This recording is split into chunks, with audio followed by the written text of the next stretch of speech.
Hi everybody, this is me, Lynn Tackett. Shawn. Welcome to Tackett and Tackett Entertainment, and today I'm going to do a video that's going to be really hard for me, and I want to paint a picture of just how hard this is going to be. We all know what Joss Whedon has been accused of, but until 2017 I had a very different view of him. When I used to think of Joss Whedon, I thought of this. But now, I think of this. It hurts so bad. Just to give you a story, when I used to see commercials and stuff for Buffy the Vampire Slayer back in the 90s, I kind of wrote it off because I wasn't a big fan of the movie, and the WB was just starting up. My brother always wanted to watch it, but I just didn't have no confidence in the show. Well, after Deep Space Nine went off, I really didn't have a show. I tried Dark Angel, but it got canceled after 2 seasons. And to be quite honest, it was a really cool show, but it started to run out of steam on the 2nd season. And Fangoria, my brother's magazine, he read it religiously back in the day. This was in May 2003 when the show was ending. And they had nothing but glowing things to say about it. So I thought, okay, let's try this out. Why not? What have I got to lose? I was utterly flabbergasted. I fell in love with this show like I hadn't since Star Trek DS9. I was obsessed with this show. I watched it for 3 hours a day religiously. I had to have everything associated with the show, whether it was box set DVDs, comic books, CDs. I even had some of the figurines. I had to have everything Buffy and Angel. I started watching the show Angel and I loved it. And then I checked out Firefly. And I was like, oh my god, this guy gets it. He would write realistic characters about people that I related to. My favorite character was Willow, because Willow was shy.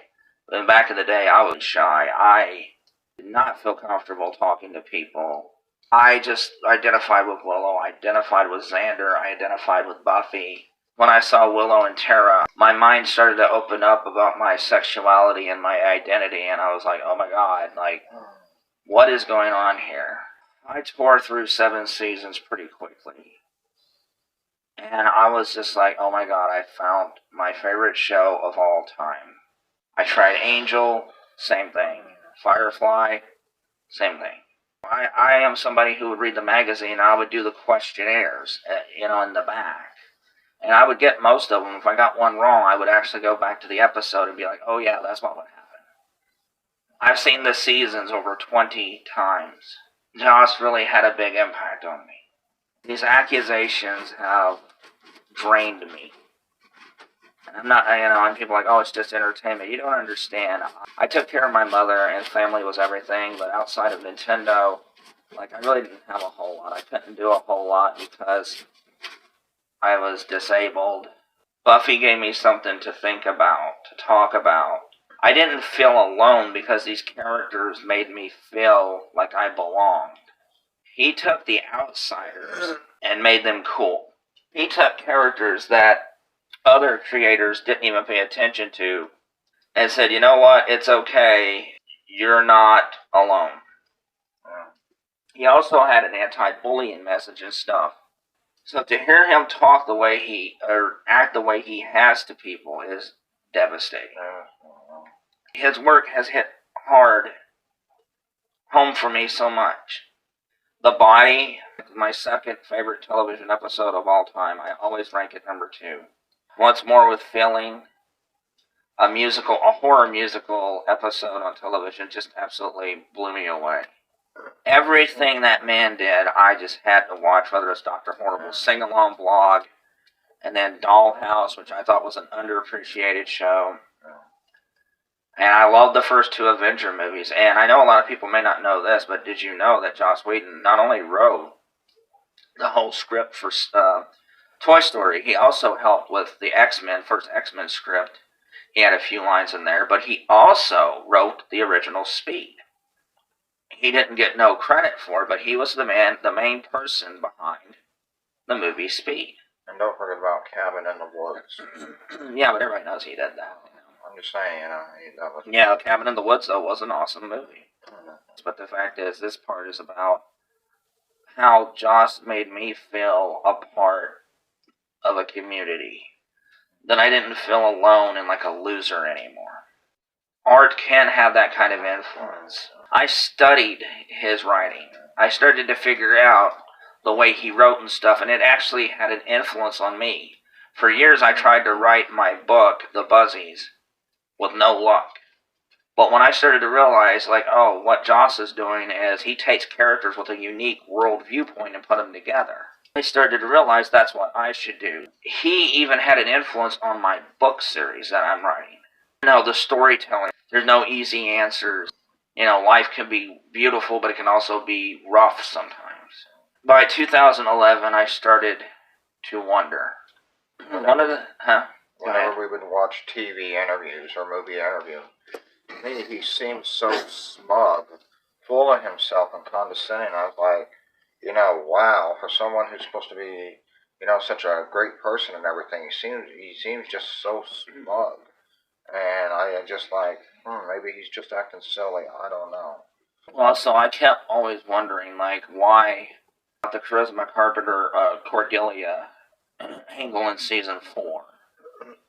And a lot of people were just so turned off by it, how disgusting it was, the story about her and Connor.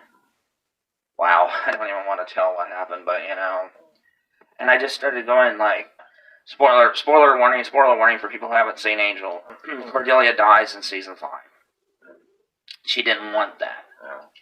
They did it anyway. Why? I mean, Cordelia was the second main character on the show behind Angel. And yet, they just wrote her off like it was nothing. So I started to wonder, like, was he punishing Charisma Carpenter?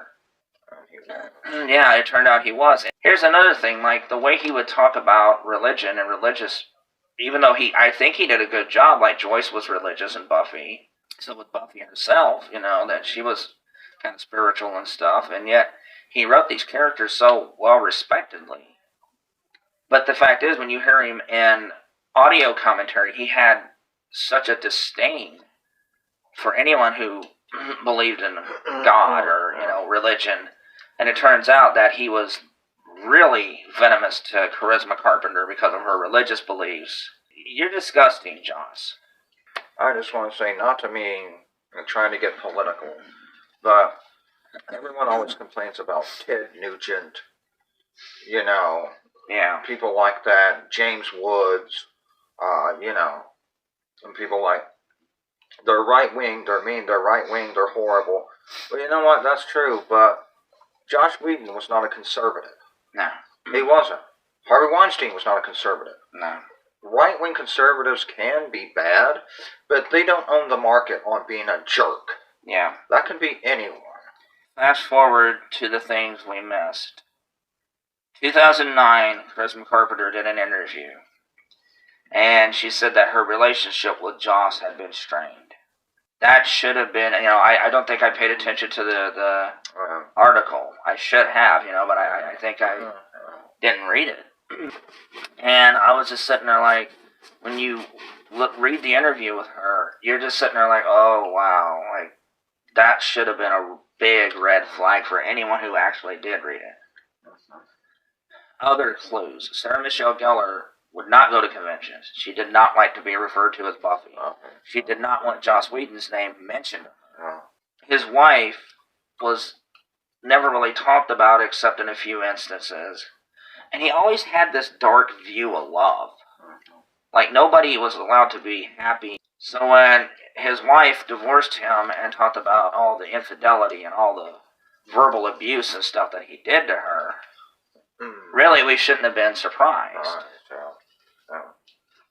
And then Ray Fisher comes out and talks about his toxic behavior, and I've had some people try to defend this, saying, oh, Ray's just being dramatic. No, I can believe this.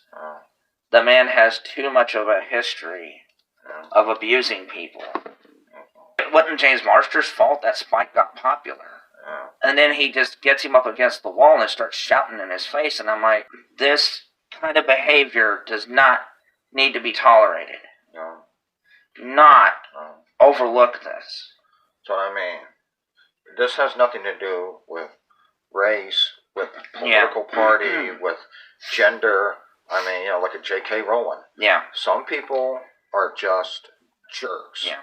No matter how, if you have that glass shattering moment, if you have such a good, you know, I'm sorry.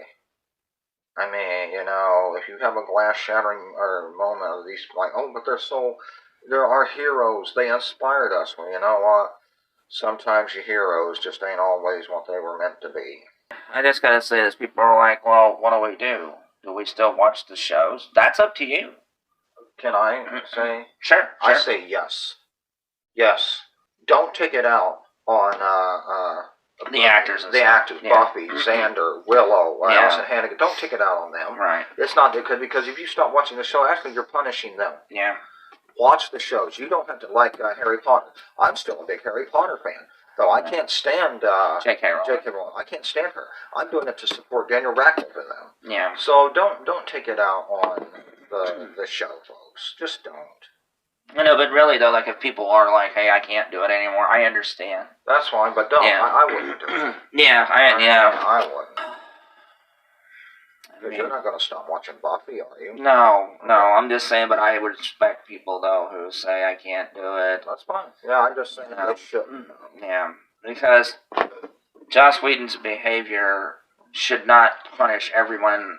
Because if you really, there's hundreds of people, sometimes thousands, who work on movies. I mean, we say that there's been like hardly any movies, except maybe a few where there wasn't at least one jerk. Jerk, yeah, that's right. That's exactly right. I mean, I've worked several jobs, and there's always jerks and bullies there. I mean, you know, you don't take it out on the whole company or whatever, or the product. I mean, that's just how I feel. Oh, I understand. To finish up, screw you, Joss Whedon. Oh.